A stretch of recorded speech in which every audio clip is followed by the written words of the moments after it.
this isolation is built on one, it's like the same layer, the same depth, and it's after the stone was machined. I'd say it's after it's been machined. Yeah. Then it's the weathering just. And a lot of pressure can also Yeah, do to that. see that. I mean, Pop it off. it feels a little stronger. You could probably pull it off just. Yeah, with your yeah, I fingers. know. So That's no, how many that's of the after. items loses that surface. But you can also find it in a carving. Can this be happening by weathering? Yeah? Over what kind of period of time? Oh, thousands and thousands of years. Thousands go, and thousands of years. There you go. So here clearly we can see the difference of different types of quarrying, different types of tool marks. The inscriptions on the top are 19th dynasty. It's Ramses II. This is a metal chisel mark. So this comes from that time period. However, Chris Dunn, Hakim was the first to point this out, and Chris Dunn agreed. Look at these score marks. Look at these score marks. All over score marks. Diamond tools. This was, when they originally cut the stone, this here is the quarried stone, these were blocks they were going to use, and then they use, as Chris says, a facing tool to even it out with diamond tips, and this is the marks. Hakim pointed this out clearly as diamond tool marks. And geologists, we'll have our geologists come, they've agreed. So this is the actual quarry where the second pyramid, that one, some of its blocks came from here. The question is, how were those blocks removed from this solid wall? What kind of technology was involved? A bunch of slaves hacking away? Are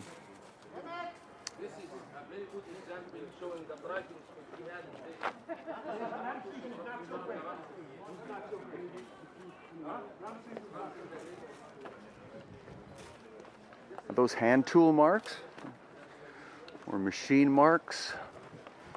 And what about this thing?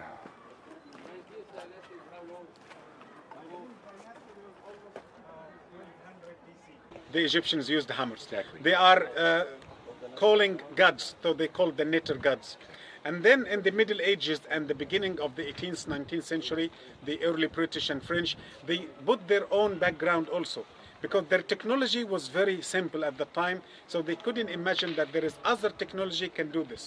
So they stuck with the primitive tools. But nowadays we may have better chance that we have higher technology, but because of that technology we feel how difficult to do this with our technology nowadays. That's why I say if we Egyptologists will try to explain it again, to refix this, I think they're going to come out with better stories. 21st century. This is what's known as a granite ashlar. It's broken, obviously broken off. This is one of the things Chris Dunn immediately came to. He had another one that's sort of, it was like a couch that he put in his first book, and I thought he meant this one. So we're on the plateau one day and we're walking, and I said, I'm going to your finished stone. He said, no, you're not. You're going the wrong way. And I came to this, oh, this one is better than the one he had. It's a perfect radius, all the way down, all the way. He's measured this completely, never deviates. But what's interesting to understand about this is just a piece. What you have here is a granite wall, a limestone wall. This is a limestone bedrock. Look at these stones, some 200 tons at least. Look at the erosion. This is very, very old. This is where Robert Schoch came, and he said this erosion could be 100,000 years old. This is very, very old. So what we had, this is very ancient, and it got so eroded, then they cut granite. And they placed the granite over it, because we know that this had covered this. And these are just pieces. So this was, and this is upside down. We have one in the front there that's right side up, that has perfect flat top. So this whole wall was covered with this granite. And also the interior is granite. Yes. The core is limestone, the exterior is granite. Yes. So you have two materials. Exactly. Again, it's not like these were like simply put on. They had to interlock. Right. The same as the pyramids. And the amount of effort that would take to custom fit. This is in the Valley Temple. You're looking at pink S1 granite. One piece of granite. This is the beginning of this stone. It was a door stopper. Goes around the corner. If you look up there, you see the circle? You see the circle? Perfectly circled. And the Egyptian door, Anthony, used to be locked up, not to the All the side. way. Exactly. The look was going up. Right. Around the corner. And that's where the hole is. You see the circular hole up there, Brian? And this is the joinery, just like we see in the Coricancha in Peru. You're talking technically a perfect fit. Look at that.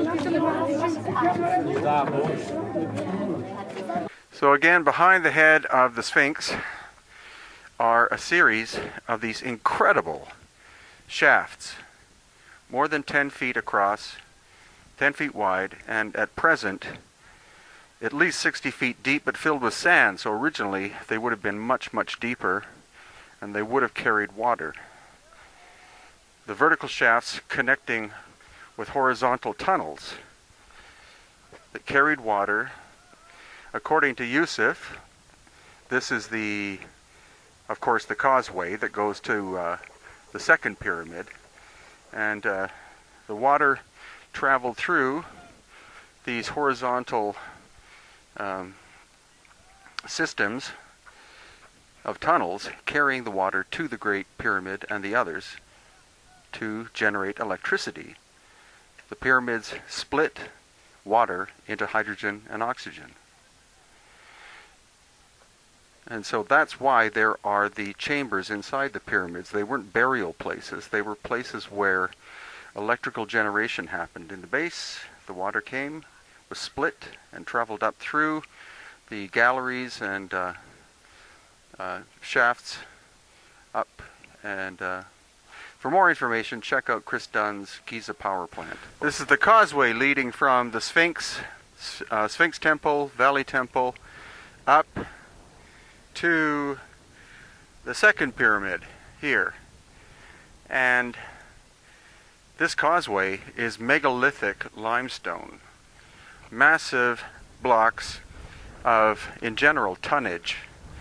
And as Yusuf has told me, it was probably originally had an outer layer of either limestone or maybe even granite, because you wouldn't tend to want to make a surface like this that is going to be used for people or animals or whatever to move on out of limestone. Limestone's quite soft. Granite's super hard.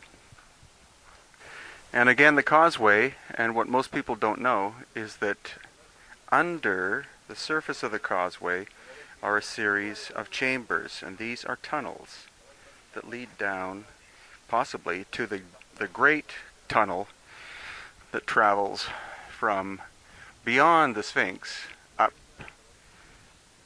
and into the lower parts of the second pyramid, so-called Khafre's pyramid. So the series of shafts, tunnels, here in between the Sphinx and the second pyramid is incredibly massive, far more massive than most people know. And they weren't all made for the burial of people. It's more likely that a lot of the tombs here in this area were actually inherited by the later cultures. Sorry? That they will reuse that. Right. What I believe is that these shafts and tunnels and chambers, that 3 levels, let's take the Osirian shaft for example, is part of the original construction of the pyramid. But then later it was divided. This was for something, this was understood for something else. And the priest used some of these chambers to be tombs. That's the transformation. They were not originally built to be tombs, but they were used later to be tombs, and then archaeologists would come and find it as a tomb. Then he would thought that the original purpose of it was that it was made to be a tomb. This is the mistake. Right. So the problem, as Yusuf has just said, is that if you presuppose that the dynastic Egyptians were the first ones here doing any kind of major work, then you would confuse this work with that. That is, in a lot of cases, like huge multi-ton blocks. This is reconstruction, but the work of the dynastic period, as Yusuf has pointed out, are blocks which one person could pick up, one person could shape. But that's not to say nothing, but that is very simplistic work as compared to the construction of the 2.3 million blocks that make up the Great Pyramid, almost the same number making up the second pyramid, and a lot making up the third pyramid. So prior to the dynastic Egyptians were the Cometians, and the Cometians were the great builders, evidenced here by being able to hew into the solid living limestone. You can see here how this resonance chamber worked. This is the well where the sound of the water was coming from, and here would be in front of it the false door. So the false door used to interact in that chamber with the sound. Can you hear that? Oh yeah. Yes, it's still resonating, but not in any other part of the chamber. Not here. Doesn't. No. But here, if the sound, if the running water from underneath created sound, the sound was going to come up from here and interact or be regulated to the resonance level through what we know as the false door. And that's what possibly generated the resonance, which was also needed, sound. So again, here is the middle pyramid, and we're in an area that has these incredible shafts. These have nothing to do with digging burials for people. Look at the size of that. That has to be 15 feet across, more than 15 feet from front to back, and this channel in it. And it's not isolated. There are numerous vertical shafts here and throughout this whole area. And from what Yusuf has told me, you can find these shafts all through the strip of land called Bu Wizir, which is the most ancient part of the pre-dynastic culture here, the Cometians. And again, we're talking about vertical shafts, in many cases interacting with horizontal systems of tunnels carrying water, and not just water for irrigation, water to fuel these ancient power plants. So we're in the living bedrock now, or maybe not. These could actually be massive. Oh, this is megalithic rock? Okay, so this is the bedrock. The cracks that I thought were joints actually are fissures and cracks in the stone, but still, you see this, again, this is the Giza Plateau.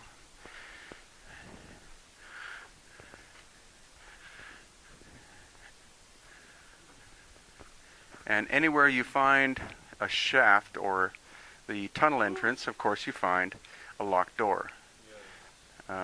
As Yusuf... From the writings that exist here, we know that this part was transformed into a tomb. Right. So the hieroglyphics are later, and this was converted into a tomb, but its original function was not that of a tomb.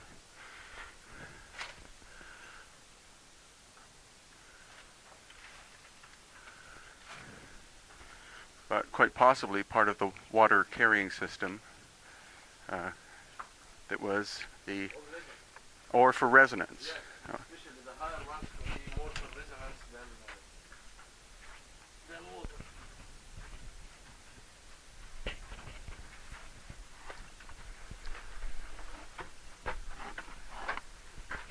Then look, this is the shaft leading to two, one from up, and then if you stood up a little, you're going to see that there is a chamber down here. So there are chambers, shafts, tunnels, chambers, like that. How many levels do you think there At least are? three. 3 levels At least. of tunnel systems.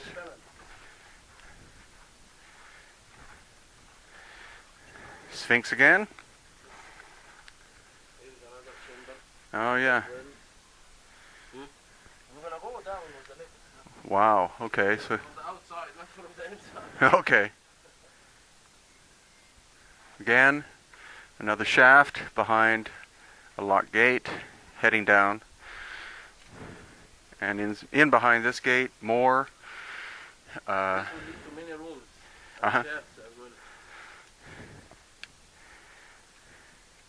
Look where this all cut. We came through one and we came to the other. Yeah. And then this led to another, and the other led to deeper one with others. Uh-huh. Like this one. This is how the system looked like. But unless we really want to reveal the whole construction and not just look for tombs, Yeah. we need to make like start from an area and just keep mapping everything and put lights and marks to lead our way, because this is like a huge labyrinth. Oh yeah. So what also we can see is the difference even in when they worked in smaller scale, the quality difference between Commission work, which is older than dynastic, and the dynastic work. This is Commission. You see the beautiful complex angles, very tight fitting joints, originally very smooth finish, and then what Yusuf points out as being dynastic construction. Cruder, rougher surface, mortar, and cartouches, and hieroglyphics added later. This would have been a tomb most likely. It's been torn apart.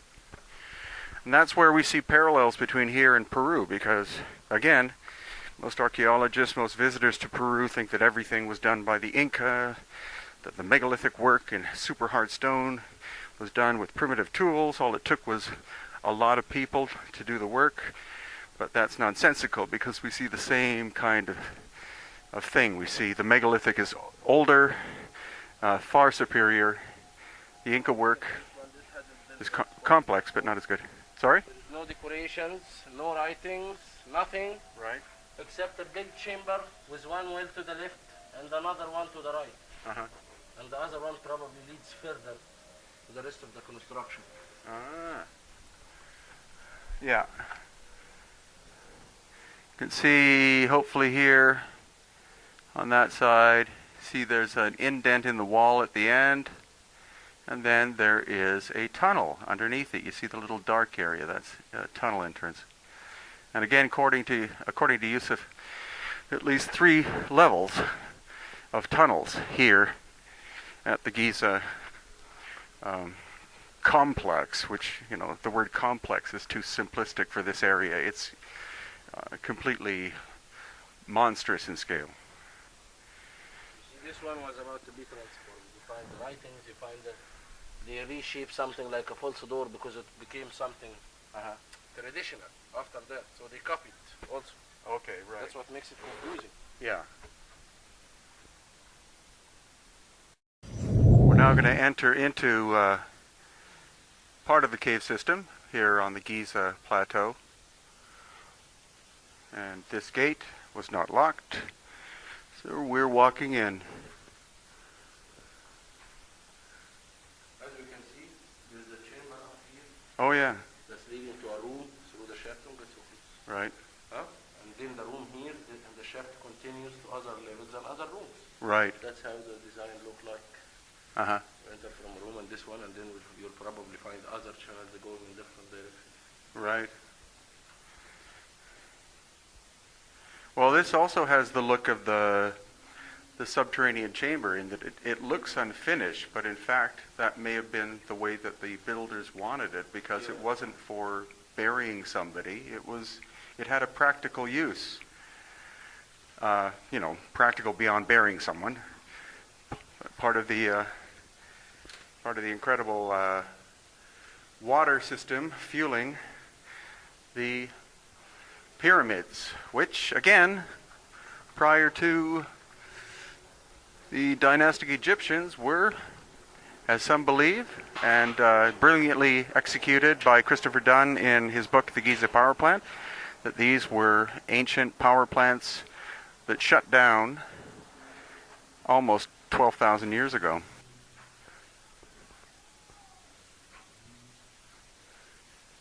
You can hear the amazing resonance quality as Yusuf is toning.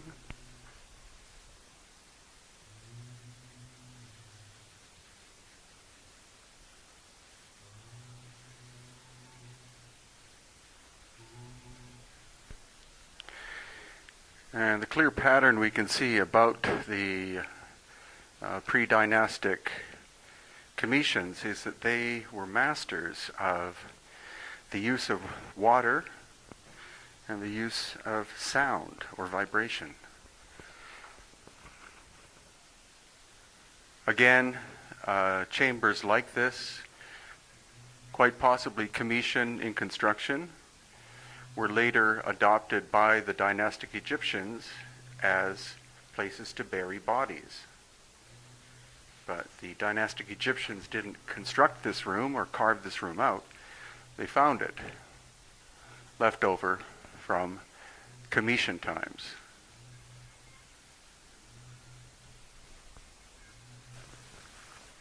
The ultimate machining is in the Seraphim. See? Right over there. Oh yeah,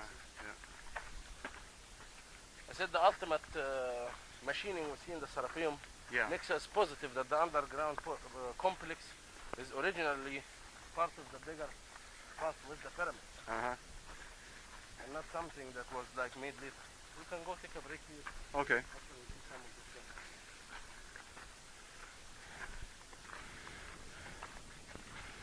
You cannot even count how many shafts we have. No, there are, I don't even know if there are hundreds of shafts, but there are so many of them. Hundreds at least, yeah. So this is is this a calcite entrance? No, this is limestone. It's limestone. actually it was written.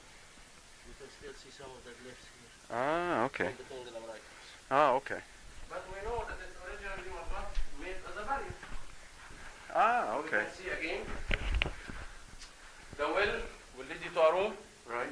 and then the well will continue, not just deep, but also in other directions. Right. And we can get out of here, go to the other room that this one leads to. Okay. So that's a key point, is that the hundreds of shafts that are here seem to lead down to horizontal tunnels underneath the Giza Plateau, as in like a massive network of tunnels, not a few caves off in the distance or a few caves here and there, but an incredible system of engineering into solid bedrock.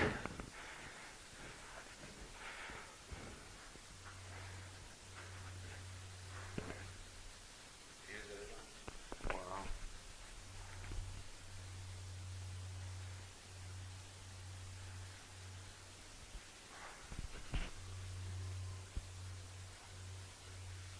Actually, sorry, Yusuf, the sound in it, the resonance in these chambers, Open to the air. yeah. So it's designed really well. Oh, incredible. So as Yusuf pointed out, no one would go to all the difficulty of carving these bedrock shafts. The tunnel is still running underneath the other level. Oh. So the other chamber. Okay. But they wouldn't have gone to all of this trouble and then left these sculptures unfinished. So you believe these are of dynastic? This is part of the transformation. This is Okay. how it was done. Right. That they would add this. None of the statues we're going to see in this chamber is high relief. They are all carved deeply like that. Ah, yeah. And then even the marks here in this wall is not matching with the marks here on that edge. That's true. So different tools were at work. Yes. And I can start doing two statues and stop at this point. But I'm not going to start at the whole tomb and finish all this work in the mound and stop here. Right. That's what I want to say. From someone who works with stones by hand. Oh, yeah. So we know that the work in this chamber to make it empty like that Right. is much more challenging than carving two statues. That's true. So what it seems to be... Critical point, yeah. Oh, yeah. So what it seems to be evidence is of early construction, probably completed by the Commission culture, and then later adopted by the dynastic Egyptians. This room was here, so they used it, and then they were at work making sculptures, and for some reason the work stopped. So you believe this would have been a dynastic tomb that was never completed? No, No? it's an ancient part of the construction that was being transformed, and that transformation is not completed. Ah, okay. That's how I look at it. Exactly, yeah. So the dynastic work was never completed.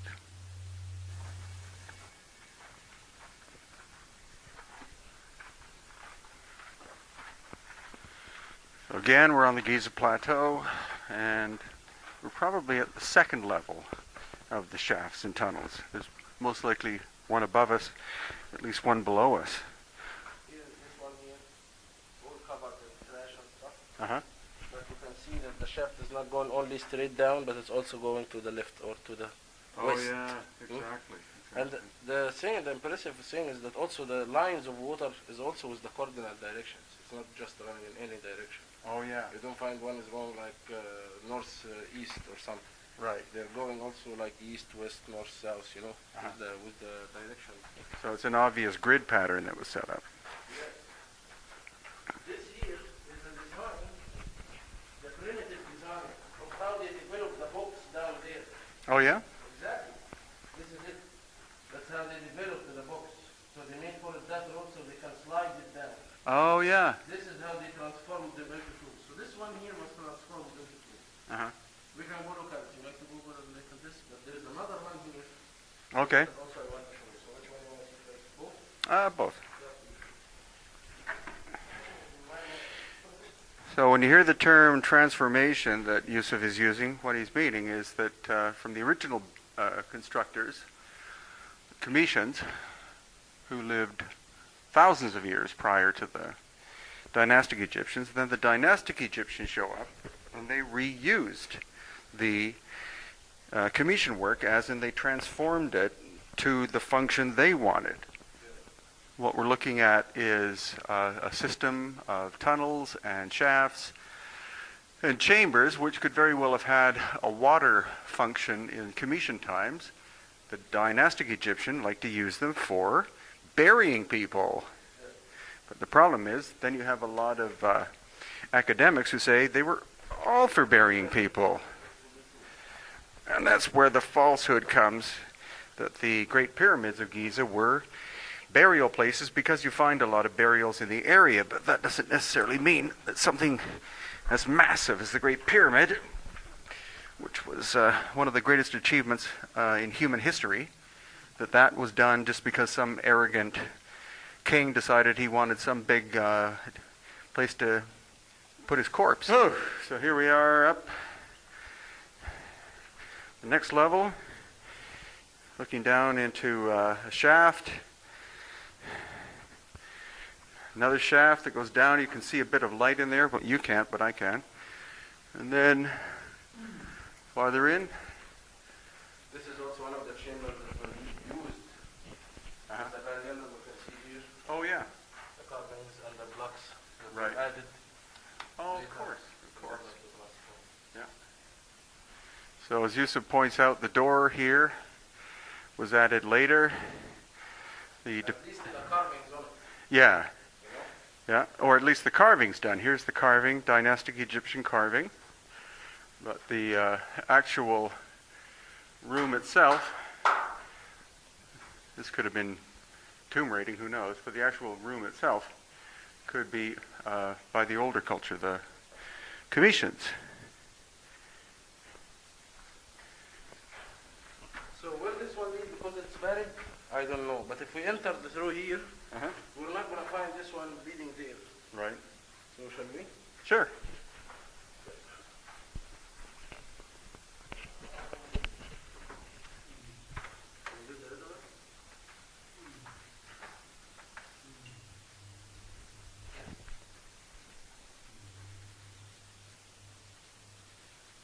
Look where we are. Whoa! We're in the bottom of a ship. So we are under the Giza Plateau right now. Wow.